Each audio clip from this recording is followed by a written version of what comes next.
So I grew up with a weight set in my basement. And you may remember something like this. You know what I'm talking about, like the cement weights that were coated in plastic, and the little tiny bar. I don't even think I could get my head in between that anymore, okay? But my dad would go and he would lift weights in the basement in order to get fit and all of those things. And so me as a 4 and 5-year-old wanted to do the same, right? I wanted to lift. I wanted to get jacked, And so I'd put 20 pounds on the bar and sit down and just rep it out. And it was probably a 5-minute workout, but to me, I was getting pumped, okay? And I was always the chunky kid. I was big, my whole entire life. I was telling a student this week, she was like, I'm only 100 pounds. I was like, I haven't weighed 100 pounds since second grade, okay? And so I was always the big kid, so I'm I gotta be big and strong. I can't just be big to be big, right? So I'm down and I'm lifting weights, I do the little leg thing, and I just want to get pumped, and I'd walk out just feeling all big at 4 foot tall, And so I was preparing for something. I didn't know what, but I was preparing. And one day as I was getting ready to go lift weights and get my pump on, I'm walking through the kitchen, walking down past the back door to go down in the basement, and I hear yelling outside. This was it. It was my Lassie call. It's what's wrong? And I'm looking out the back window, and I see my sister, who is 6 years older than me, in much dismay. And so I look, and there is a kid out there yelling at my sister. And this kid was probably 8 or 9 years old. My sister's about 10 years old. And I didn't understand the words he was saying, but I knew they were probably not words that Jesus would use. And so me, looking like this,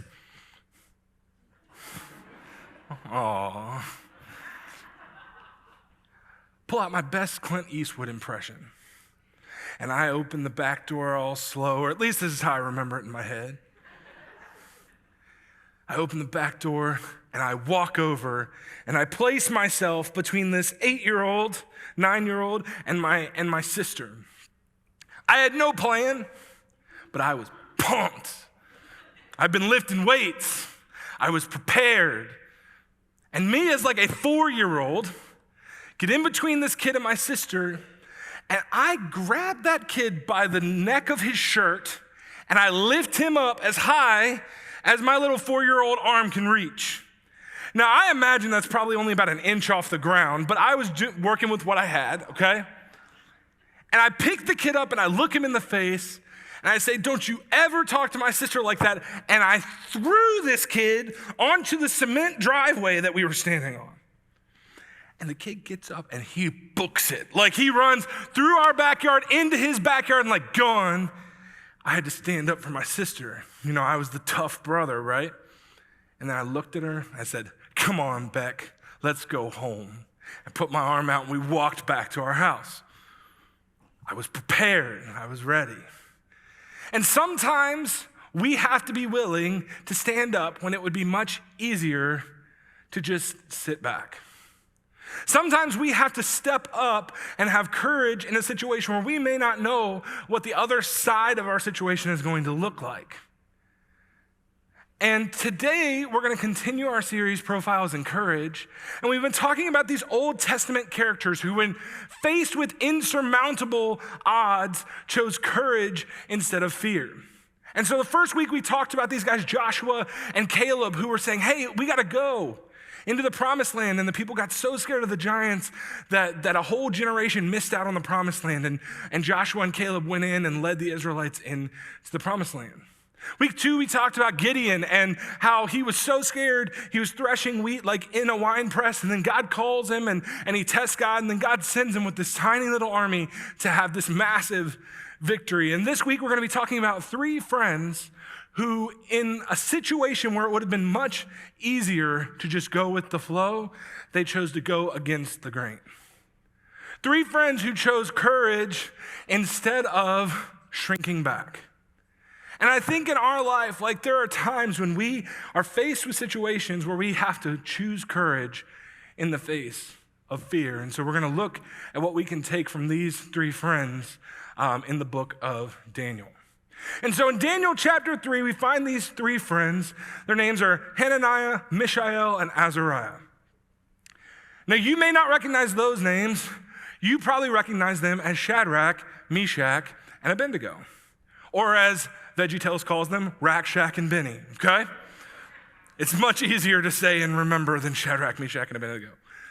When Babylon took over Israel, they have these Israelites in captivity, and they take their names from them and say, look, these aren't your names anymore. You are now Shadrach, Meshach, and Abednego. These names represented the gods that the Babylonian Empire worshiped, and so that's what their names were changed to. And they just said, okay, we're here, we'll just go with it.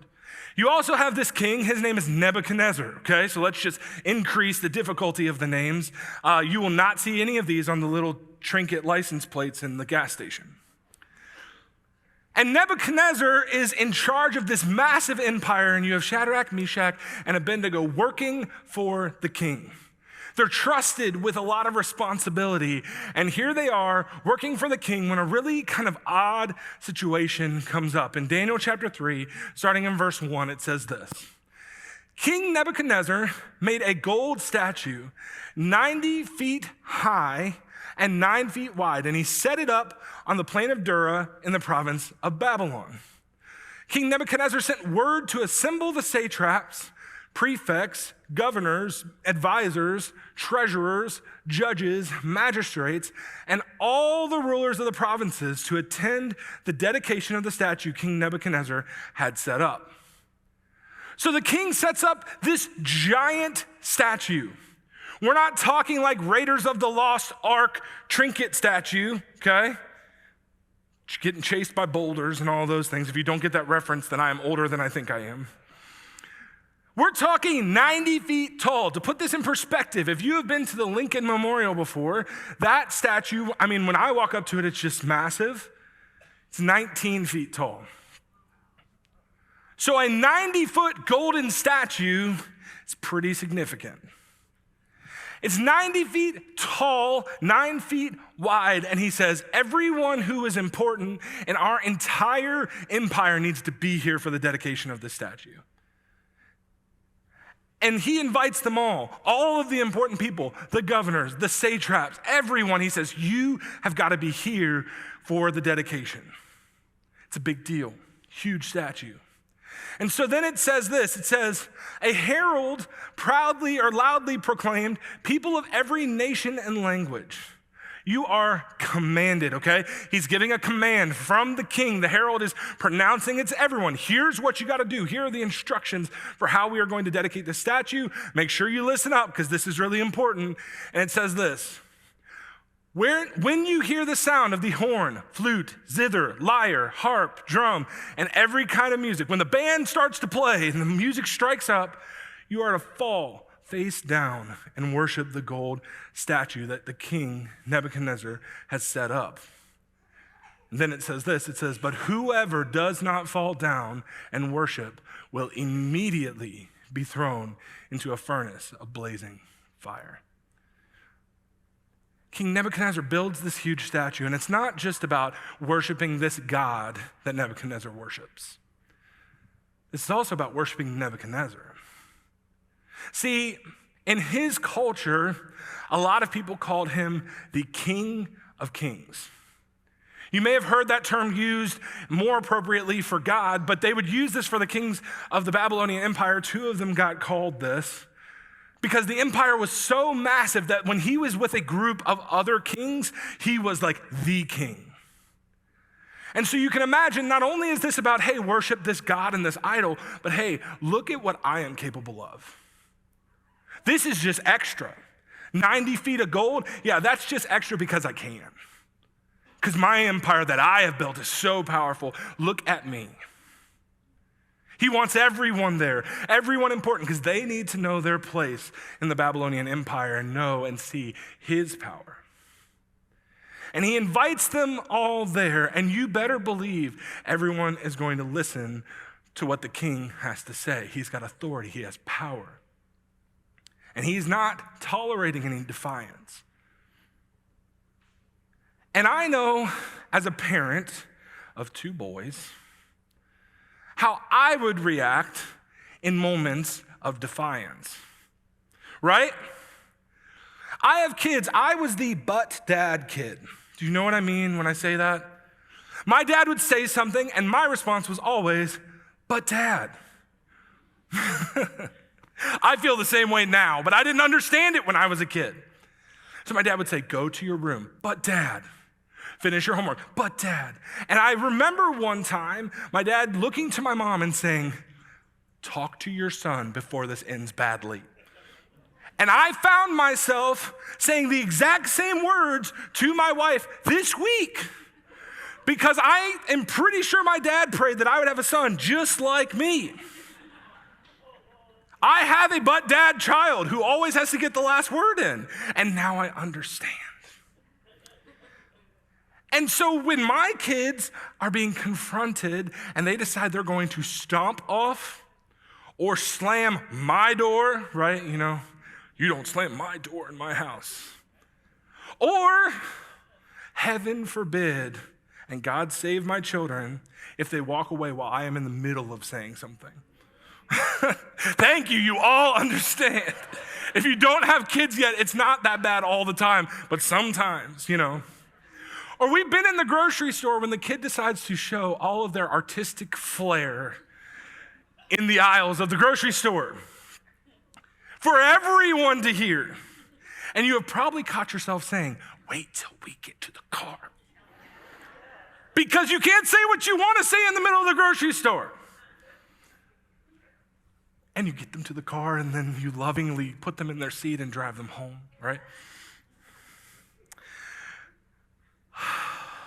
Thank you for letting me get this off my chest.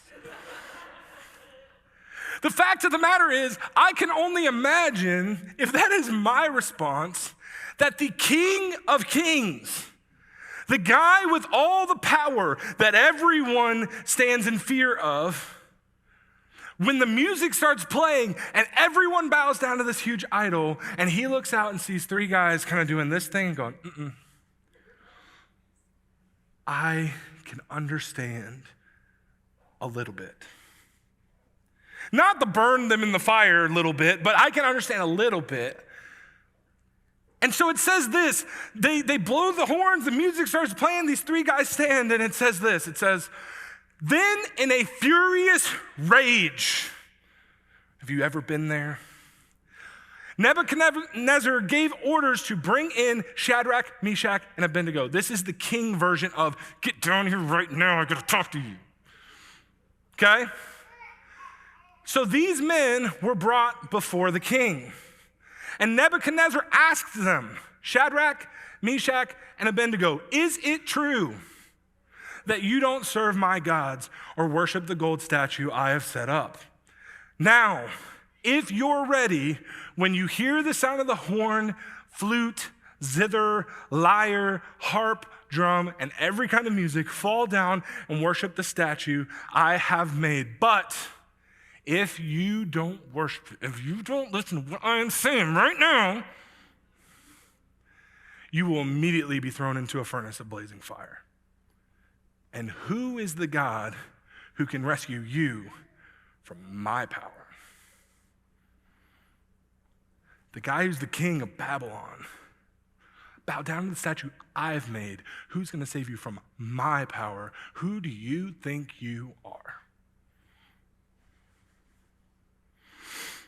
I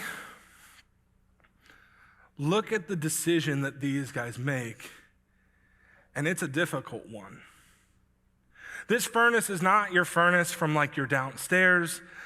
This is not even a fire pit or a bonfire. Like the first thing I thought of is like we're around Thanksgiving and my family is firmly in the fry your turkey camp. Now this is not personal experience, okay? We have never done this. But you see this on the news every year. Here's one word of advice if you've never fried a turkey. Do not leave it frozen and stick it in the oil, okay? It's a bad idea. But as scary as this is nothing. This is nothing compared to the situation that they are getting ready to walk into. This furnace was made to incinerate every memory of you. There was nothing left. This is what they are walking into if they decide to stick to their guns, so to speak. It would be much, much easier to just bow. And I can imagine them kind of Shark Tank style. You know how if you've ever watched Shark Tank, the big money people will offer them money and then they'll go with their partner and like huddle up and be like, well, can we get 2% more? Can we ask them for a little bit more of this or that or the other? Trying to negotiate the deal. I can imagine Shadrach, Meshach, and Abednego looking at each other and going, look, we could just bow this one time. It wouldn't be that difficult. Like, we could just bow and then we can ask God. God's going to forgive us. Like, he's real merciful and gracious. Like, if we bow, he'll understand. Like, we're no good to anybody dead. Like, maybe we can cross our fingers behind our back while we bow and then it doesn't count, right? Like, that means it doesn't count because I crossed my fingers and my toes. It would be so much easier to bow. They have so much going for them. As far as captivity goes, like, things are going really well for them. Like, they work for the king. They have so much life ahead of them. It'd be so much easier to bow. And to be honest, we bow for much smaller things. We bow just to avoid confrontation. Because it's so much easier to just not say anything than to say something that's going to make someone upset, even though they need to hear it. And so here these guys are faced with the decision, and this is what they reply to the king. Shadrach, Meshach, and Abednego replied to the king, Nebuchadnezzar, we don't need to give you an answer to this question. If the God we serve exists, then he can rescue us from the furnace of blazing fire, and he can rescue us from the power of you, the king. But even if he does not rescue us, we want you as king to know we will not serve your gods or worship the gold statue that you set up. Then Nebuchadnezzar was filled with rage.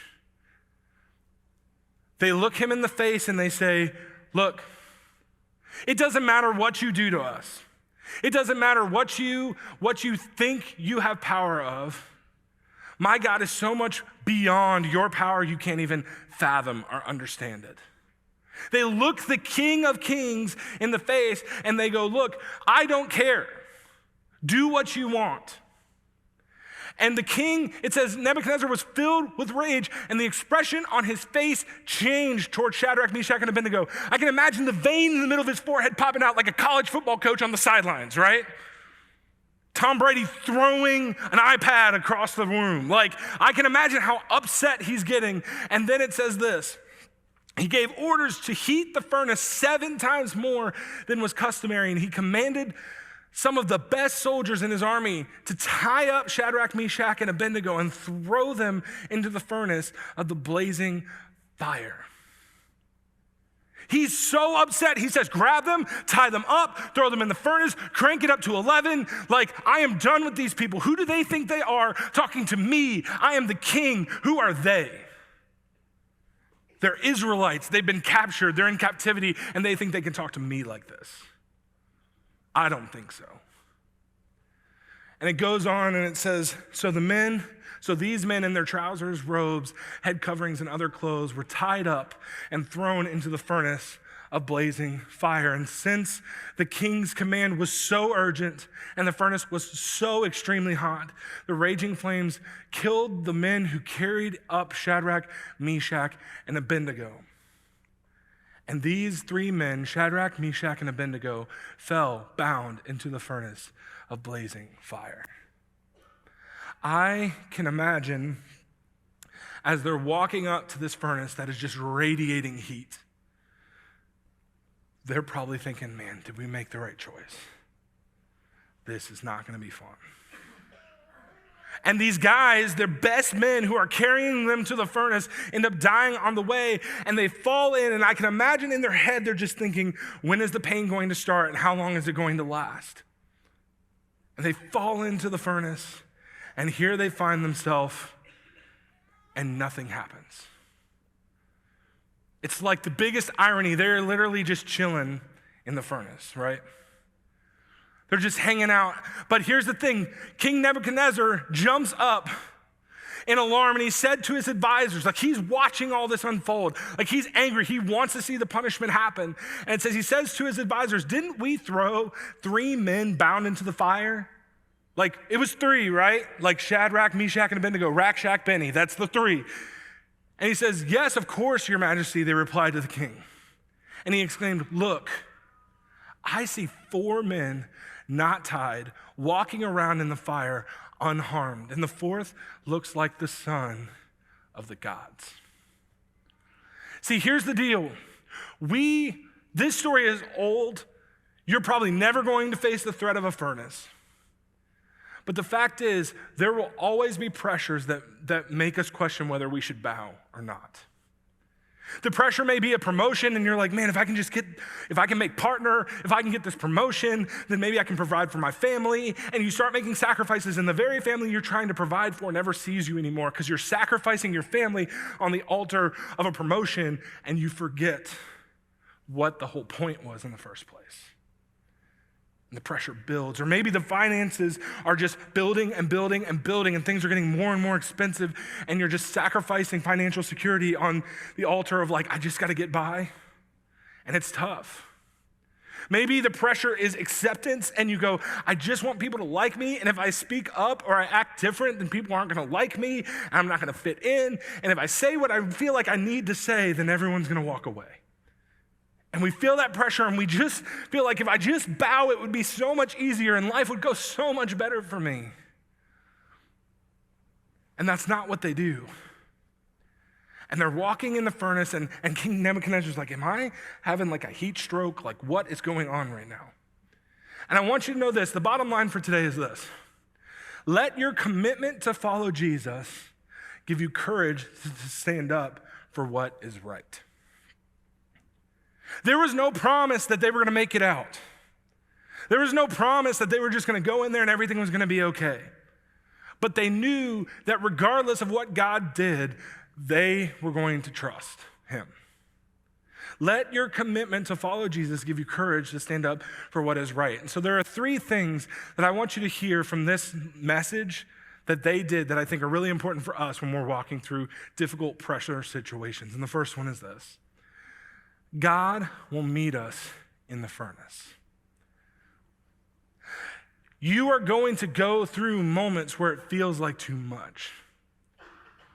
And God will meet you in the furnace. See, they wanted, and it would have been great, to be delivered from the fire.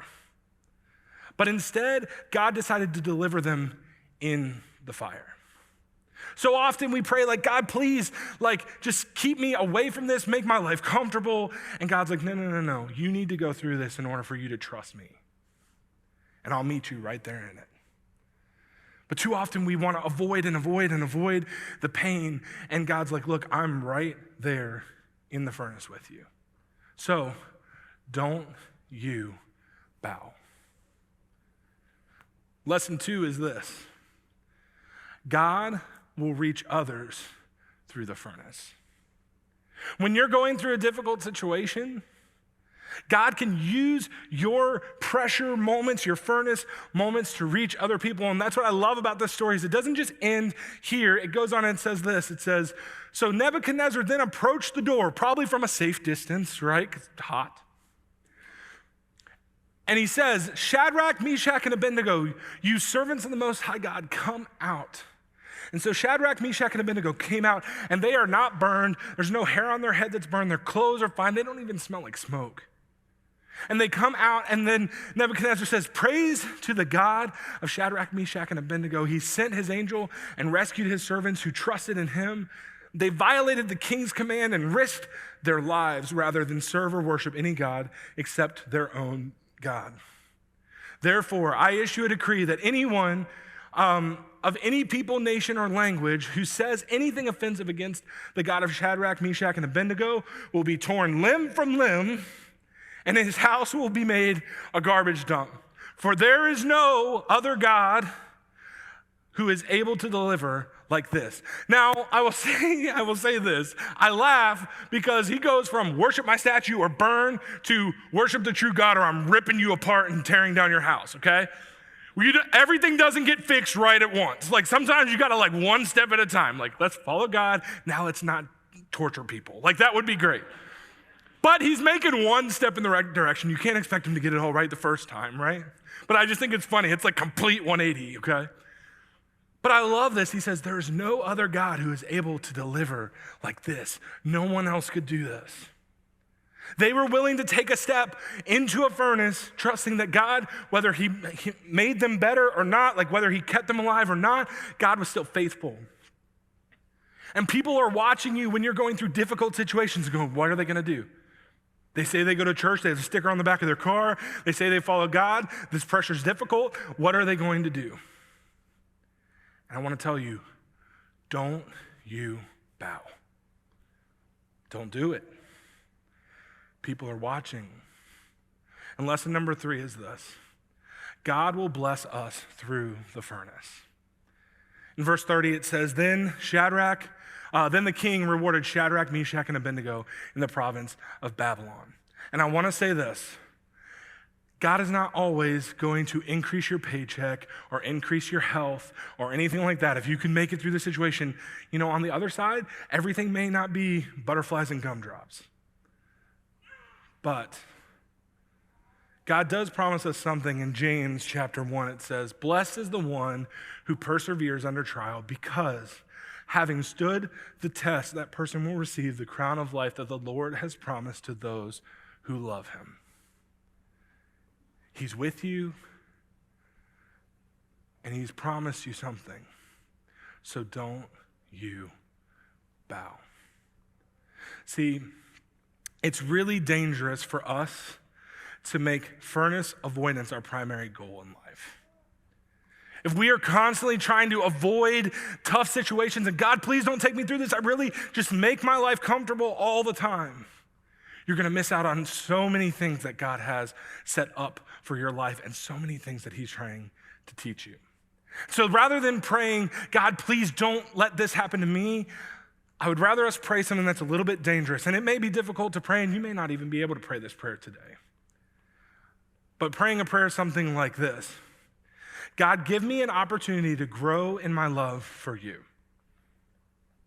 I no longer ask you mainly for comfort or success or security. God, I ask you to lead me wherever you want, so that I grow closer to you and others' lives are changed, even if it means following you into the fire, because I know you will meet me there.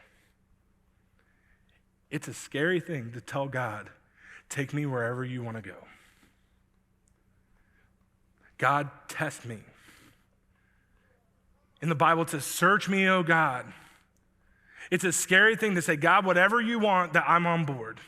And you may not be able to pray that today. Like, you may need to think through that and go, am I really willing to sacrifice it all? Would I walk into the furnace, or would I bow just because it's easier? And it's okay. We're all working toward that.